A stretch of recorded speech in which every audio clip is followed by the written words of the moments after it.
Vous étiez cet après-midi à la Faute-sur-Mer Edwige, et vous avez pu constater sur place que effectivement certaines personnes revenaient nettoyer leur maison. D'abord, alors vous n'étiez pas encore allé à la Faute-sur-Mer. Non, c'était une Donc vous avez première. découvert un peu l'ampleur aussi des dégâts et la hauteur des eaux. Quel sentiment avez-vous eu en arrivant sur place ? C'est un petit peu un autre monde, un désert. Finalement, les rues il y en a encore beaucoup qui sont remplies d'eau. Les maisons, finalement, comme c'est beaucoup de maisons secondaires, elles sont presque toutes fermées. Donc c'est vrai que c'est presque terrifiant quand on est au milieu de ces rues à chercher l'information toute seule. C'était assez étrange. Et donc effectivement, ce matin, je me suis rendue dans le quartier le plus touché, celui malheureusement où on a déploré le plus de morts, dont le 28e qui a été annoncé aujourd'hui. Il y avait beaucoup de pompiers, de gendarmes, peu d'habitants. J'ai pourtant rencontré rapidement Jean-Claude et Roger. Ce sont deux amis, deux voisins, deux retraités qui habitent à Saint-Hilaire-des-Loges et qui depuis 10 ans, plus de 10 ans, sont aussi voisins à la Faute-sur-Mer. Donc c'était la petite anecdote.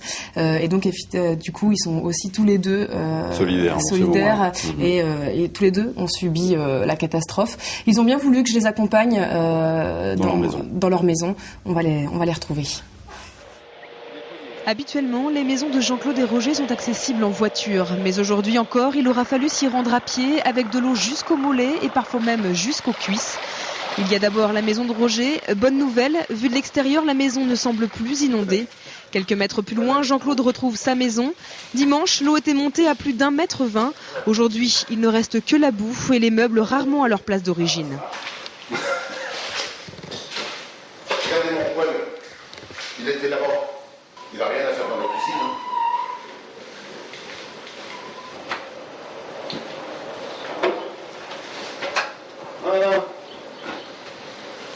Voilà le chantier. Pièce par pièce, Jean-Claude redécouvre les dégâts et peut enfin accéder dans l'une des chambres bloquées depuis la tempête. La table à repasser.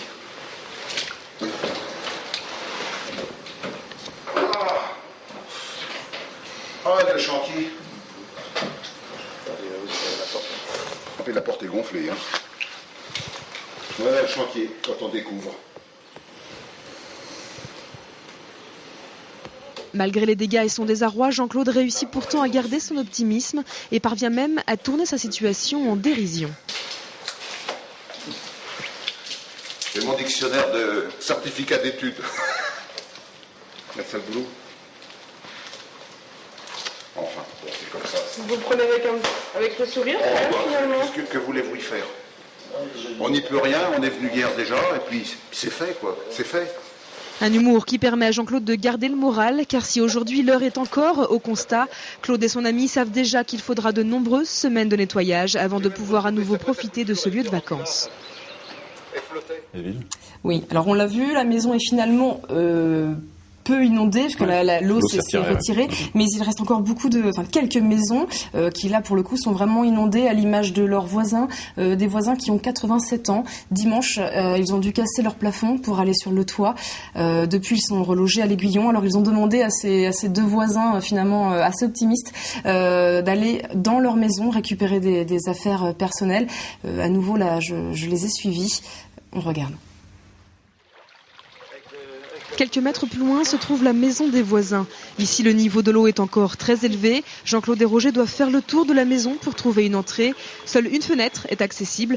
Les deux retraités n'ont donc pas le choix. Ils doivent rentrer par cet accès et monter sur le lit et les meubles tombés au sol.